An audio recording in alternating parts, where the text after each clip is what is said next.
नमस्कार, जय श्रीराम, जय पुणेश्वर. संस्कृतीचं माहेरघर असलेलं आपलं हे पुणे शहर आणि हा नक्की पुणे शहरात चाललंय तरी काय.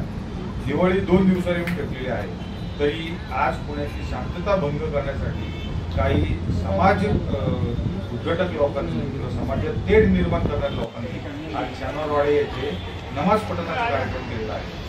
सारसबागेचा झालेला आत्ताचा प्रकार जो आहे तो ताजा असताना सुद्धा हिंदूंच्या भावना भडकवण्याचं काम आज या लोकांनी केलेलं आहे. भीमा कोरेगावची दंगल झालेली आपल्याला सगळ्यांना माहिती असेल. ही दंगल व्हायच्या पूर्वसंध्येला याच शनिवारवाड्यावर एक असाच कार्यक्रम घडला होता आणि नंतर महाराष्ट्राची शांतता पूर्णपणे भंग झाली होती. किती दिवस आज हा हिंदू गप्प बसणार आहे. जर अशाच गोष्टी होत राहिल्या तर पुण्येश्वराच्या मंदिरात आम्ही स्वतः सगळे हिंदू बांधव एकत्र होऊन त्या ठिकाणी आम्ही आरती करणार. आणि एक गोष्ट, हिंदूंचा अंत बघू नका.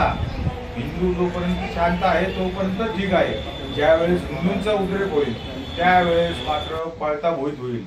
अजून एक गोष्ट, पुणे प्रशासन जे आहे, पोलीस प्रशासन असू दे किंवा कोणी असू दे, हे नक्की करतंय काय. या पुणे शहराच्या शनिवारवाड्याच्या पवित्र भूमीवर जिथे आपल्या मा जिजाऊंनी सोन्याचा नांगर फिरवला त्याच भूमीवर आज हे चाललंय काय. पुण्येश्वराचा मुद्दा आपल्या समोर आपल्या छातडावर उभा असताना, तो न्यायप्रविष्ट असताना पण या ठिकाणी या चुकीच्या गोष्टी ज्या घडतायत ते पुणेकर सहन करून घेणार नाही. आज तुम्ही या गोष्टीचा जो काय असेल तो लवकर सोक्षमोक्ष लावायचा.